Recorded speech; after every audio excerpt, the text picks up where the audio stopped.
ஹைதராபாத் அணிக்கு எதிரான போட்டியில் மும்பை அணியின் சீனியர் வீரரான ரோஹித் சர்மா வெறும் 4 ரன்களில் பாட் கமின்ஸ் பந்தில் ஆட்டமிழந்து வெளியேறியிருக்கிறார். ஹைதராபாத் அணிக்கு எதிரான போட்டியில் மும்பை அணி விளையாடி வந்தது. இந்த போட்டியில் டாஸ் வென்ற மும்பை அணி பவுலிங்கை தேர்வு செய்தது. இதன் பின் களமிறங்கிய ஐதராபாத் அணி 20 ஓவர்களில் 8 விக்கெட்டுகள் இழப்பிற்கு 173 ரன்கள் சேர்த்தது. சிறப்பாக ஆடிய பேட் கமின்ஸ் 17 பந்துகளில் 35 ரன்களை விளாசினார். இதனால் வான்கேடா மைதானத்தில் மும்பை அணி எளிதாக 174 ரன்கள் சேசிங் செய்யும் என்று எதிர்பார்க்கப்பட்டது.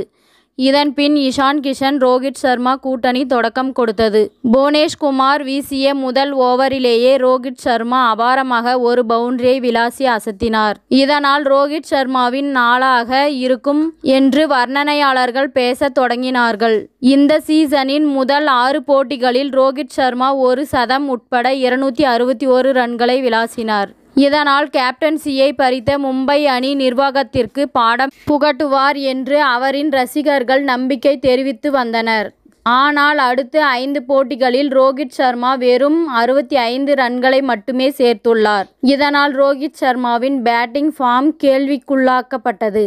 இந்த நிலையில் 4வது ஓவரை வீச பாட் கமின்ஸ் வந்தார். இந்த ஓவரின் 2வது பந்திலேயே அட்டாக் செய்ய நினைத்த ரோஹித் சர்மா புல் ஷாட் அடித்தார்.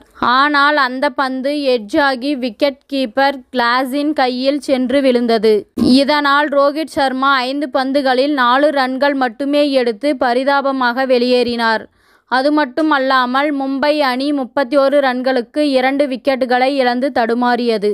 அதேபோல் பேட்டிங்கில் அசத்திய பாட் கமின்ஸ் பவுலிங்கில் முதல் ஓவரிலேயே ரோஹித் சர்மாவின் விக்கெட்டை வீழ்த்தியதோடு அந்த ஓவரையும் மெயின்டனாக வீசி அசத்தினார்.